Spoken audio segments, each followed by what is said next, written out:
Arms Corps. Regarding po dun sa Buhawi at saka dun sa Cobra, yun po ba yung contribution ng DOST para sa modernization ng ating AFP? Among other things now, but we started dyan sa Buhawi and Cobra, yung kasi nag-start si Buhawi kasi yung Navy, sila yung ito na nga mag-explain. Si Engineer Puerto kasi siya yung project leader dito sa Buhawi, no? Magandang hapon po sa ating lahat. Yung ating support sa Self-Reliant Defense Booster Program started po sa Philippine Navy, yung Naval Research and Development Center nila. So we were looking for a collaboration project. And we have identified yung project Buhawi na.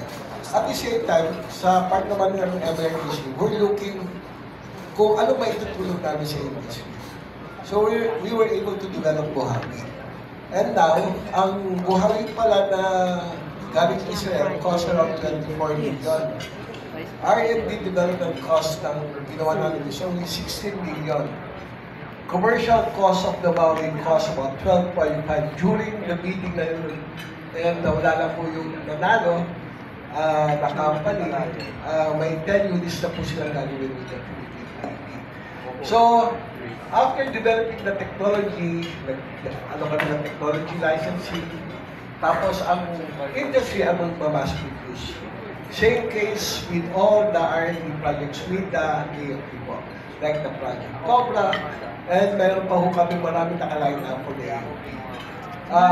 Tumutulong din po kami ng pag-set up ng mga facilities ng AFP, like with the Philippine Army. Yung iba, hindi pwede sabihin po eh. Regarding po dun sa guns and ammunition po, alam po natin na yung mga local manufacturers natin sa Danao, yung tulungan po ba natin sila na para maging kaya ng Arms Corps?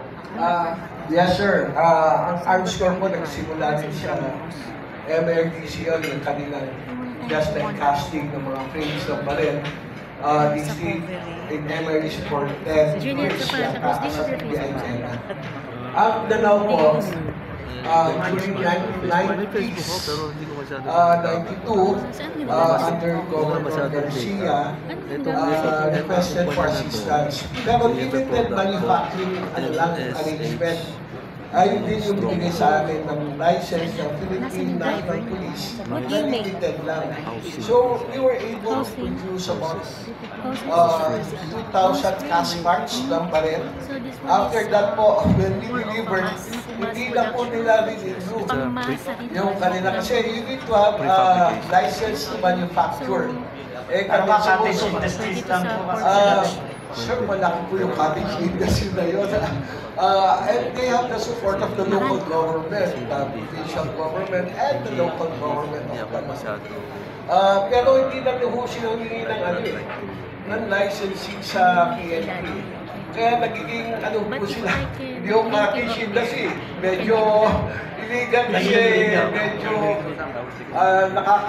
po yung baril. Maraming salamat po. Director Dizon, ano po yung sa tingin niyo yung future ng ating defense? I'm Michael Balagar, Jared Tagalog na. Thank you. Well, yun nga, yung SRDP, Self-Reliant Defense Posture Program, andyan na yun, no? Na-finalize na lang yung IRR, but sabi nga ni yung speaker natin from Army Corps, talagang siya, kasama siya sa nag-push nitong, itong law na to. Yun, talagang, naman kasama rin yun, kung nakita mo yung R&D program namin, yung R&D program, kasama yung defense. And talagang kasama sa programa namin ang support dito sa Defense Posture Program kasi naniniwala kami na yung local industry natin. Kailangan, opportunity to for our local industry.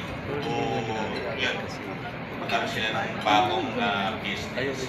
And of course, yung local defense natin na hindi tayo pwedeng umasa na lang na umasa lagi sa import. Habol ba? yung bulletproof vest natin na gawa sa indigenous Kawayan daw. ano ba yung Si FB. Ano nag-develop kami? ano ba yung developments niya? FPRDI yun eh. Gumawa ng out of bamboo. Yung kanina present ko, yung Aerocom, naggawa kami ng mold for the helmet and vest. Yun yung support namin, hindi kami mismo yung gumagawa ng vest. Yung, tumulong lang kami sa pag-print ng mold para doon sa ginagawa nila. Mold, vest and helmet. Okay, thank you so much.